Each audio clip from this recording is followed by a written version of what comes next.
Hello everyone, I hope आप सभी लोग बहुत अच्छे होंगे और उतने ही अच्छे तरीकों से आप सभी लोगों का पढ़ाई चल रहा होगा। तो इस वीडियो में हम लोग देखने वाले हैं आपका कक्षा 10वीं गणित के लिए मॉडल पेपर, जो कि आदर्श उत्तर के नाम से आता है। और एक चीज और मैं बता दूं कि हमारी जो पुराने व्हाट्सएप ग्रुप है, ठीक है, किसी कारणवश उसमें प्रॉब्लम आ गई है, मेरे नंबर वहां से रिमूव हो गया है, तो आप लोगों को न्यू व्हाट्सएप ग्रुप आपके क्लास 10 के लिए वीडियो के डिस्क्रिप्शन में मिल जाएगा। तो आप लोग किसी एक ग्रुप को ज्वाइन करना चाहते हैं तो कर सकते हैं, ठीक है। तो चलो देख लेते हैं इसमें से इसको यूज कैसे करना है। मैं आप सबको पहले ही बता देता हूं, क्योंकि आपको यूज करना नहीं आया मॉडल पेपर को तो ये आपके लिए 0% यूजफुल है। अगर यूज करना आ गया तो 100% आपके लिए यूजफुल हो सकता है। तो चलो देख लेते हैं कि आपको करना क्या है। आपको सिर्फ और सिर्फ जितना भी क्वेश्चन बताया जा रहा है उसको बैठ करके प्रैक्टिस करना है उन क्वेश्चंस को, और अच्छे से बार बार जब तक नहीं बनता तब तक उसको कर करके देखना ही है, ठीक है। मात्र क्वेश्चन देख लेने से आपकी तैयारी जो है नहीं होगा,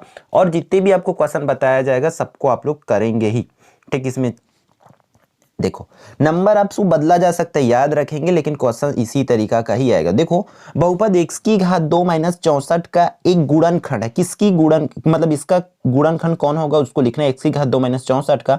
तो यहाँ पर क्या करेंगे आप लोग, इसको ऐसा लिख सकते हैं x की घात 2 माइनस 8 की घात 2, ऐसा हो जाएगा। तो देखो a का वर्ग माइनस b का वर्ग है, तो एक बार x माइनस 8 होगा और एक बार x प्लस 8 होगा। इस तरीके से इसकी आंसर होगी, ठीक है। तो वो आप लोग कर सकते हैं। तो देखो इसकी या तो ये वाला हो सकता है, हाँ वही होगी इसकी गुणनखंड, ठीक है।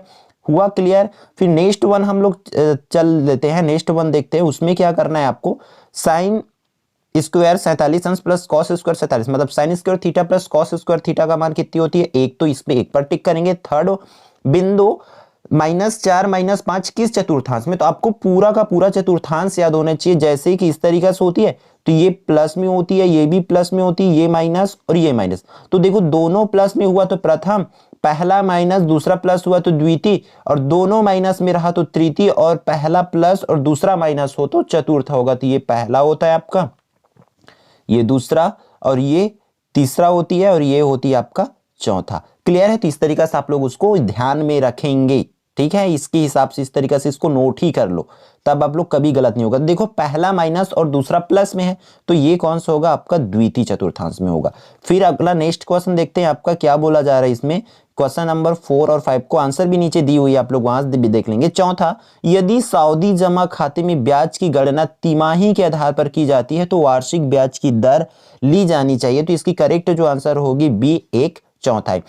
और यहां पर देखो तिमाही है तब 1/4, और क्या रहता छमाही रहता तो आपको आधा लिखना पड़ता वहां पर, ठीक है। छमाही रहता तो आधा।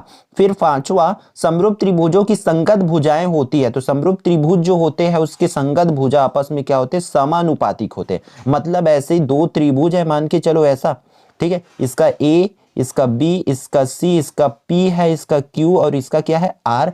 तो यहां पर जो ए बी है वो किसके अनुपातिक होंगे, पी क्यू के। इस तरीके से इसको बोला जा रहा है। और जो ए सी है वो इसके हो गए पी आर के। इस तरीके से इसको बोला जा रहा है, ठीक है। फिर नेक्स्ट वन चलते, इस पर क्या आएगा आपका, रिक्त स्थानों की पूर्ति कीजिए। तो यहां पर देखो समांतर श्रेणी में का सर्वांतर मतलब डी का मान निकालना है। तो डी का मान चाहिए तो आपको द्वितीय पद करना पड़ेगा। देखो द्वितीय पद 5 है, तो 5 में 3 घटा दो, तो यहां पर क्या आ जाएगी, 2 आ जाएगी। फिर दूसरा क्वेश्चन क्या बोल रहा है कि किसी घन की पृष्ठीय विकर्णों की संख्या। तो आपको हर एक चीज इसमें याद होनी चाहिए, मैं बता रहा हूं आपको। घन का पृष्ठीय विकर्ण होना चाहिए, आकाशीय विकर्ण, उसी तरह घनाभ की आकाशीय विकर्ण और पृष्ठीय विकर्ण। यहां पर संख्या पूछा जा रहा है ना, तो कुल विकर्ण भी आपको याद होनी चाहिए, ठीक है। तो इसकी देख लेते हैं यहां पर, उसकी आंसर कितनी हो जाएगी, 12 हो जाएगी वहां पर। फिर आगे देख लेते हैं यहां पर, करड़ी 2 एक परिमेय संख्या, अपरिमेय संख्या है, वहां पर ये आएगी। फिर पांचवा, वृत्त की बाह्य बिंदु से वृत्त पर क्या किया जा सकता है, 2 स्पर्श रेखाएं खींची जा सकती है। वृत्त की सबसे बड़ी जीवा को हम लोग क्या कहते हैं, व्यास कहते हैं। तो यहाँ पर व्यास आ जाएगी। फिर सत्य भी आप लोग अच्छे से इसका कर लेंगे, आंसर दिया हुआ है नीचे, आप लोग देख लेंगे ना। फिर क्वेश्चन नंबर 2 देखो, इसको तुरंत क्वेश्चन देख लिए, आंसर बिना देखे आप लोग जा करके इसको प्रैक्टिस खुद से बना करके देखो। देखो इतना दिया हुआ है आपको, पी ऑफ 2 और तथा पी ऑफ 0 का मान ज्ञात करना है, ठीक है। मैं हमेशा से इस टाइप के क्वेश्चंस को आपको रिकमेंड किया हूं, देख लेना आप लोग, तिमाही में हो चाहे अर्धवार्षिक में हो, सब में इसी टाइप के क्वेश्चन आपको बोला गया है करने के लिए, है ना। तब देखो इसमें क्या बोल रहा है कि बहुपद दिया है, आपको दिया करके लिख लेना, उसमें एक बार x बराबर 2 और एक बार x बराबर 0 रख लेना है। तो 2 रखोगे तो सिंपल से आपका इतना आ जाएगा। अगर नहीं बनता है तो विड्रॉलेबल है इसका, आप लोग जा करके देख सकते हैं। फिर 0 रख लेना, जहां जहां पर x है वहां पर 0, तब आपकी आंसर आ जाएगा। फिर क्वेश्चन नंबर 3 देखो, यहां से वर्ग समीकरण का विवितकर ज्ञात करना है। तो आपको देखो इस तरीके से लिखना है कि तुलना आपको ax की घात 2 प्लस bx प्लस c बराबर 0 तुलना करने पर, तब देखो दोनों का तुलना करोगे तो आपका a का मान 1, b का मान -4 और c का मान -2 आ जाएगा।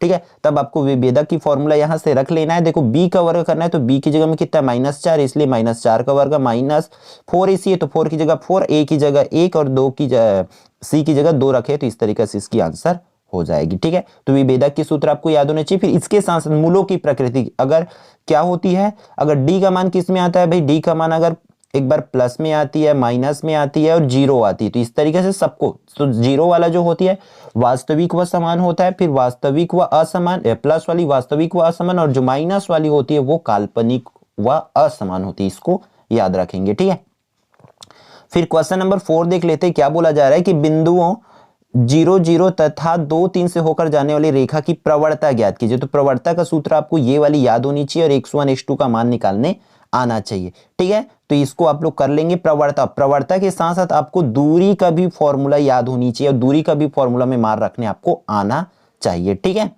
तो चलो देखते हैं नेक्स्ट वन, इस पर क्या बोला जा रहा है।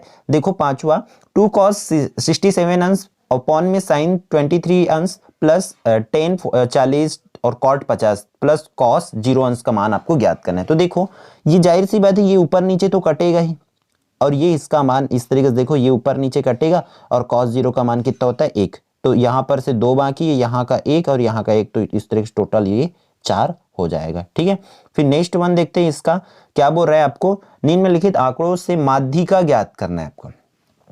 ठीक है, क्या बोल रहा है 35 31 33 30 28 32 34 36 ये दिया हुआ है। तो इसको सबसे पहले आपको घटते क्रम या बढ़ते क्रम किसी क्रम में लिख लेना है। फिर आंकड़ों की संख्या n है, n देखो सम है, तो आपको सम वाला फॉर्मूला लगाना पड़ेगा। तो सम वाला फॉर्मूला ये है, और विषम वाला क्या होती है, सिर्फ सिंपल सा n+1 पूरे की बटा में 2 वहां पद होती है। तो इस चीजों को आप लोग याद रखेंगे। ठीक है, फिर आगे बढ़ते हैं। इसमें क्वेश्चन, इसमें मार रख लेना है आपको अच्छे से। ठीक है, अगर मार रखने में दिक्कत आती है तो वीडियो ऑलरेडी अवेलेबल है चैनल पर। आप लोग जिस भी चैप्टर का क्वेश्चन है, जैसे कि 16 का है, तो आप लोग चैप्टर नंबर 16 देखेंगे, या प्ले लिस्ट से आपको हर किसी का सॉल्यूशन जो है मिल जाएगा।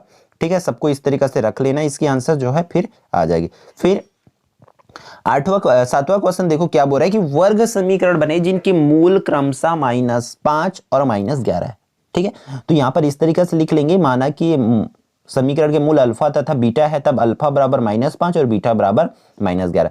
फिर ये वाली जो होती है फॉर्मूला होती है उसकी x का वर्ग माइनस अल्फा प्लस बीटा, तो इस तरीके से रखेंगे इसके सारे वैल्यूज को, तो फिर आंसर जो है आपका आ जाएगा। ठीक है, या तो कमेंट करके आप लोग बताना, अगर प्रॉब्लम बहुत ज्यादा ही होगी तो हम इसको जितने भी क्वेश्चन है सबको कोशिश करेंगे बोर्ड में ही आप प्रोवाइड करा देंगे, बाकी जो सेट है उसको और इस क्वेश्चंस को भी, ताकि आप लोग का जो डाउट है वो क्लियर हो पाए। ठीक है, ये आप लोग कमेंट कर देना, जिस भी क्वेश्चन में है उसको हम लोग बोर्ड पर बता देंगे। ठीक, सबको बताने से वीडियो बहुत लंबी हो जाएगी, इसलिए जिस जिस पर कमेंट आ रहेगा उसके लिए सेपरेट वीडियो बना दिया जाएगा। 100 70 40 का 11वां पद आपको ज्ञात करना है। तो बहुत सिंपल है, आपको AED फॉर्मूला याद होनी चाहिए, बस ये वाली।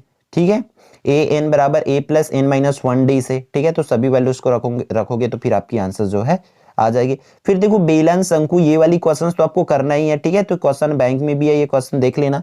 एक बेलन की आधार की त्रिज्या दिया हुआ है, मतलब आर का मान आपको दिया हुआ है इस तरीके से। ठीक है, आर की मान दिया हुआ है, त्रिज्या इतना, ऊंचाई 10 सेंटीमीटर, तो बेलन का वक्र पृष्ठ।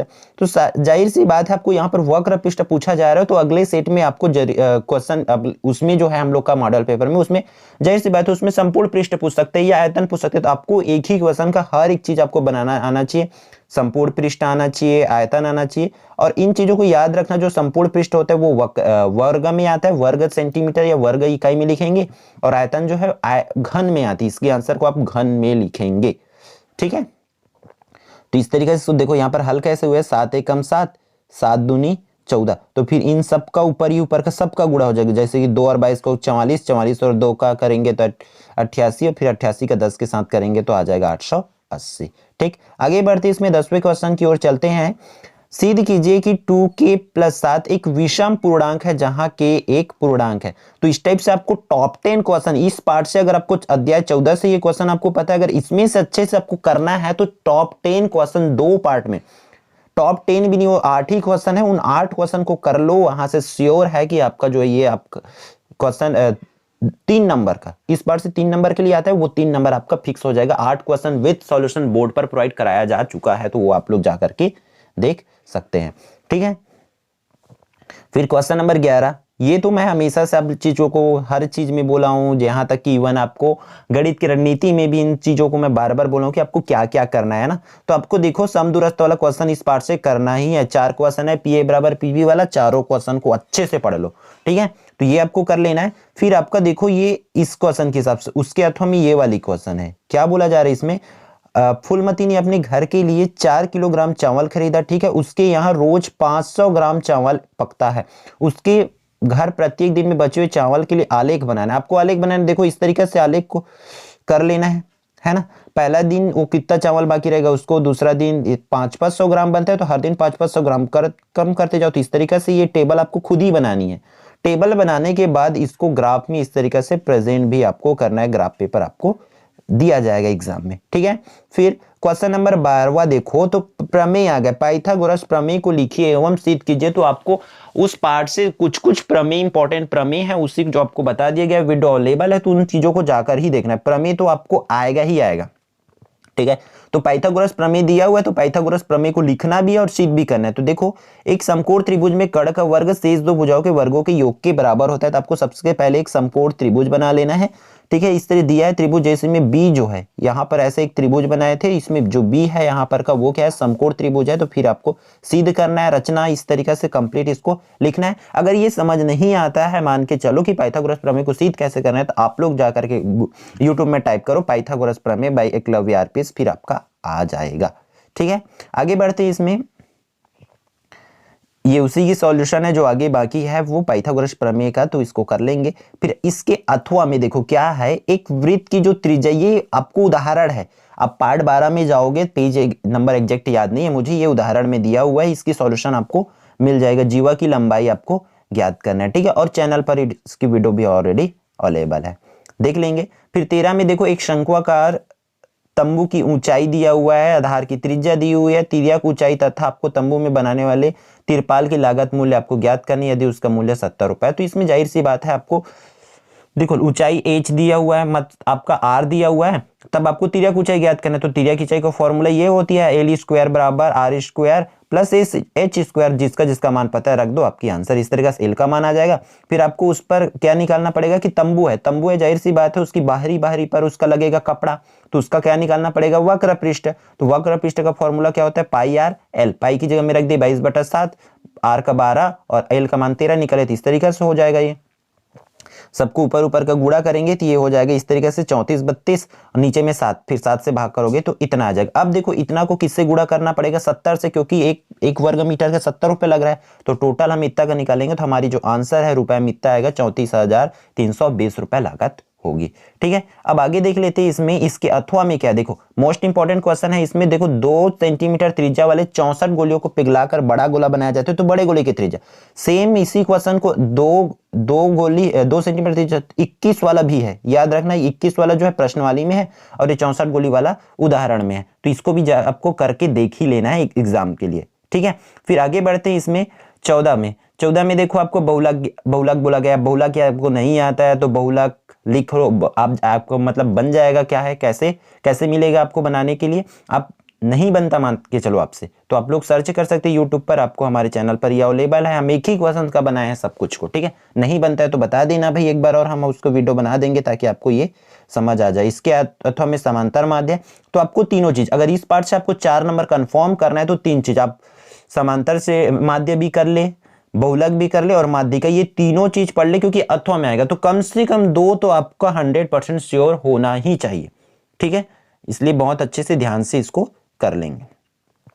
फिर आपका आया 15वां क्वेश्चन, इसमें से कौन सी पार्ट से, चैप्टर नंबर 8 से, तो भाई देख लेंगे इसको ध्यान से। आपको 3 चीज इस पार्ट पर भी पढ़ना है, मैं बार बार बोल रहा हूं, क्वेश्चन का नाम बदला जा सकता है, नंबर बदला जा सकता है, लेकिन वो जो आपका टॉपिक है वो कभी चेंज नहीं होगा। आपको आवर्ती जमा खाता करना है, सावधि जमा खाता करना है और तीसरा एक आयकर की गणना। तो इसमें से कोई सा भी दो, आप चाहो तो आयकर की गणना मान के चलो आपको कठिन लगता है तो मत करो उससे भाई, लेकिन आवर्ती और सावधि को 100% कर लो, उसी में से ही आपका आने वाला है। ठीक है, तो ये उसकी आपको इन क्वेश्चंस को कर करके जरूर देख लेना। और इसकी भी वीडियो अवेलेबल है, आप लोग CG board class 10th maths chapter 8 लिखोगे इस तरीके से, जिस भी चैप्टर के चाहिए तो आपको मिल जाएगी वीडियो आसानी से। ठीक, 16 में देखो अंतर्वृत्त परिवृत्त नहीं आता तो वीडियो अवेलेबल है, आपको कैसे बनाना एक एक चीज मैं स्टेप बाय स्टेप करके दिखाया हूं, तो इन चीजों को कर सकते हो वहां पर जा करके। ठीक है, तो देख लेना एक बार इसमें।